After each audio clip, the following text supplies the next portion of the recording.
이번 시간에는 다가오는 5월 종합소득세 신고와 관련하여 종합소득세 세무교육을 진행해 드리겠습니다. 우선 종합소득세 신고 세무교육에 대한 목차를 안내해 드리겠습니다. 첫 번째 챕터에서는 종합소득세 세금신고 구조에 대해서 알려드리며, 두 번째 챕터에서는 종합소득세 신고 시 장부를 통해 신고하는 유형과 장부가 없는 경우 신고하는 유형에 대해 알려드립니다. 마지막 챕터에서는 종합소득세 신고 시 알아두시면 유익한 정보에 대해 알려드리고 해당 교육을 마무리하겠습니다. 다가오는 5월에 신고하는 사업소득을 포함한 종합소득세 신고 대상 소득은 2014년 발생한 종합소득에 대해 신고를 하는 것입니다. 따라서 종합소득세를 신고하기 전에 과세사업자는 2014년도 사업 내역에 대해 부가가치세 신고가 완료되어야 하는 것이며, 개인 면세사업자인 경우에는 면세사업장 현황 신고가 완료되어야 합니다. 만약 부가가치세 신고 등을 하지 않은 경우에는 종합소득세 신고 전에 부가가치세 또는 면세사업자 사업장 현황 신고를 먼저 완료하여야 합니다. 또한 2014년에 직원 등을 고용하고 인건비 등이 지출된 경우에는 원천세 신고와 지급명세서 신고가 완료되어야만 합니다. 해당 신고를 하지 않고 종합소득세 신고 시 인건비를 반영하는 경우에는 가산세 대상이 될 수 있음을 유의하시기 바랍니다. 종합소득세 신고란 세법에서 지정하는 6가지의 소득에 해당하는 경우에는 개인별로 6가지 소득을 합산하여 신고하는 것입니다.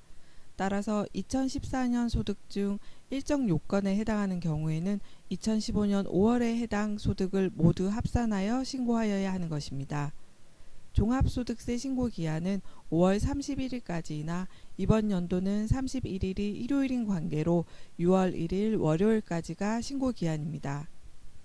만약 신고 시 납부액이 발생하는 경우에는 납부도 6월 1일까지 완료하여야 합니다. 납부할 금액이 1천만 원을 초과하는 경우에는 신고 시 분납을 신청하면 종합소득세 세금을 나누어 납부할 수도 있습니다. 그러면 앞에서 알려드린 종합소득세 신고 대상인 6가지 소득에 대해 알려드리겠습니다. 종합소득세 신고 대상이 되는 소득은 이자소득, 배당소득, 근로소득, 사업소득, 연금소득, 기타소득 이상 6가지 소득입니다.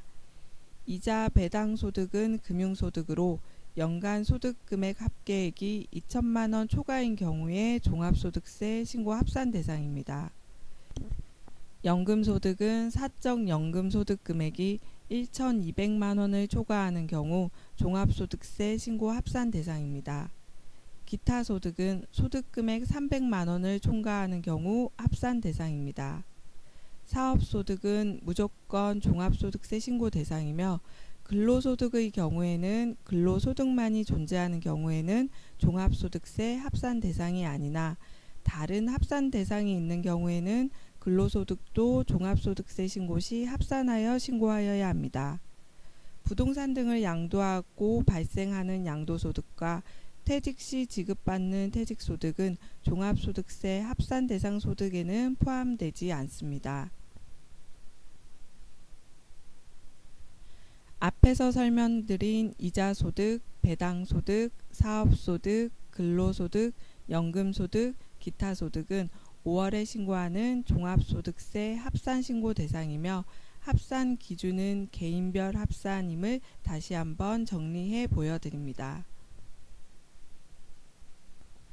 다음으로 종합소득세 세금은 어떻게 산출되는지에 대해 알려드리겠습니다. 종합소득세 세금은 앞에서 알려드린 6가지 소득 중 해당되는 소득을 모두 합산합니다. 합산된 소득 금액을 종합소득 금액이라고 합니다.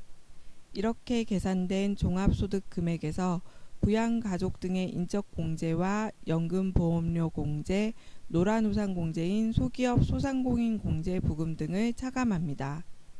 종합소득 금액에서 소득공제 항목이 차감된 후의 금액이 종합소득 과세 표준이며, 여기에 종합소득세 세율이 적용되어 종합소득세 세금이 산출됩니다. 산출세액의 각종 세액 공제와 세액 감면을 차감하고 가산세가 적용되는 경우에는 가산세가 플러스 됩니다. 그리고 소득세 중간 예납을 하거나 근로소득 납부세액이 있거나 원천 징수된 소득세 등이 있는 경우에 해당 세금은 기납부세액으로 차감됩니다. 이렇게 하여 최종적으로 납부할 세금이 결정되는 것입니다. 종합소득세 세율 구조에 대해 좀 더 자세히 알아보겠습니다. 종합소득세 세율은 총 5단계 누진 구조로 되어 있습니다. 즉, 소득이 많은 사람일수록 세금을 많이 내는 구조로 되어 있는 것입니다.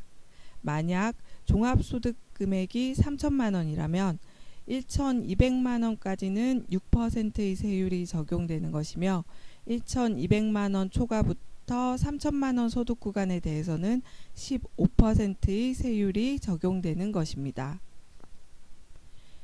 이번 챕터에서는 장부의 종류와 신고 유형에 대해 알아보겠습니다.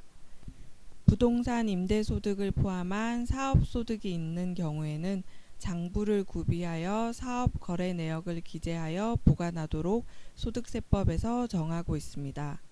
이를 사업자에 대하여 기장 의무라고 하는 것입니다. 이러한 기장하는 장부 유형에는 복식부기장부와 간편장부 두 가지가 있습니다. 복식부기장부는 사업의 거래 내역을 대변과 차변으로 구분하여 이중 기록하여 계산이 되도록 기재하는 장부입니다. 간편장부는 이러한 복식부기를 이용하는 어려운 점을 감안하여 국세청에서 소규모 사업자들이 수입 지출 내역을 쉽게 작성할 수 있도록 만든 약식장부입니다. 복식부기 의무자와 간편장부 대상자는 업종별로 기준금액에 따라 장부 유형이 정해지는 것이며 간편장부 대상자임에도 불구하고 복식장부를 작성하여 종합소득세 신고를 하는 경우에는 장부를 기장한 사업소득의 산출세액에 대해 20% 세액공제를 받을 수 있습니다. 복식부기 의무자와 간편장부 대상자의 적용 기준에 대해 조금 더 자세히 알아보겠습니다. 우선 적용되는 기준은 두 가지입니다. 업종별 기준과 수익금액 기준입니다. 이 두 가지를 모두 적용하여 판단하는 것입니다. 주의할 점은 수익금액 기준은 직전연도 수익금액 기준이라는 것을 유의하셔야 합니다. 만약에 2014년 장부 유형을 알고자 하는 사업자라면 자신의 업종이 무엇인지 그리고 2013년 수익금액이 얼마인지를 체크하여 2014년 장부 유형이 결정되는 것입니다. 예를 들어 음식점업으로 2013년 수입금액이 9천만 원이라면 2014년 장부 유형은 업종 구분에서 음식점업 해당 란에서 기준금액 1억 5천 미만이므로 간편장부에 해당하는 것입니다. 유의하실 점은 기장 의무는 사업자에게만 해당되는 것이며 근로소득이나 기타 소득자 등에게는 해당되지 않습니다. 또한 신규 사업자는 간편장부 대상이며 자격사나 의사 등의 전문직 사업자는 무조건 복식부기 의무 대상자입니다.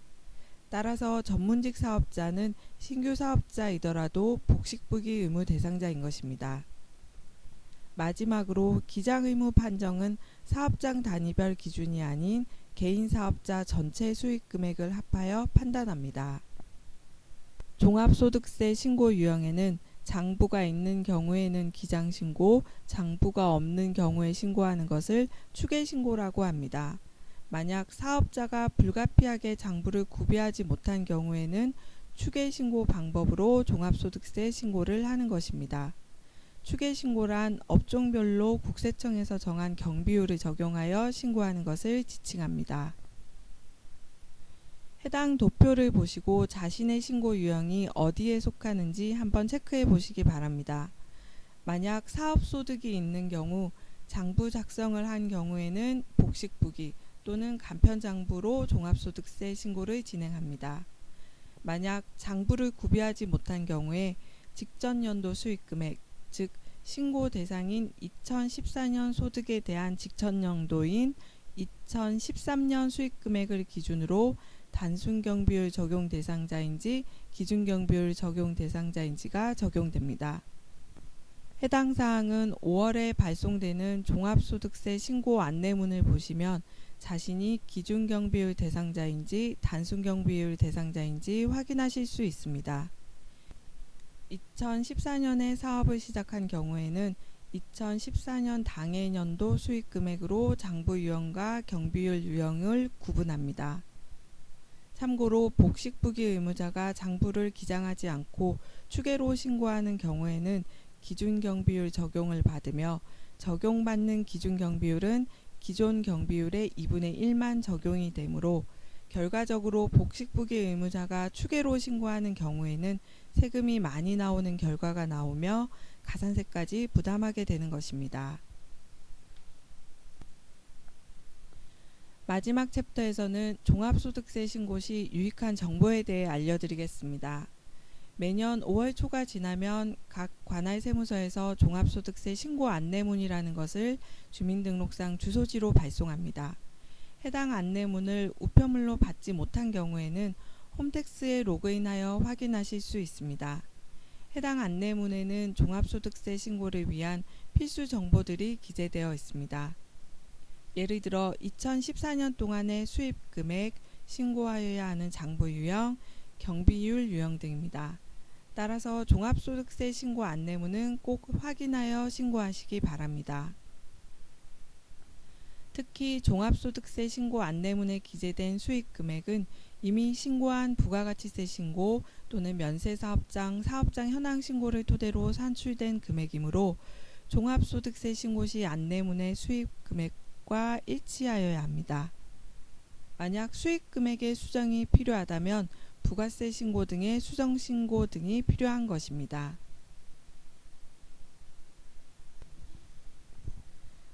다음으로 종합소득세 신고 안내문에는 앞에서 알려드린 종합소득세 신고 시 합산하여야 하는 대상소득을 알려줍니다.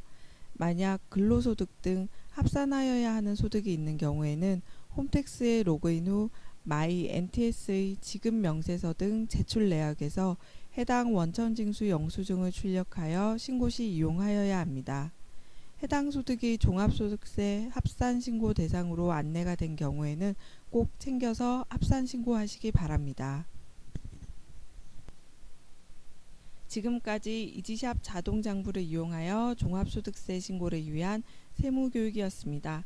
6월 1일 월요일까지 종합소득세 신고와 납부 마무리 잘 하시기 바랍니다. 수고하셨습니다.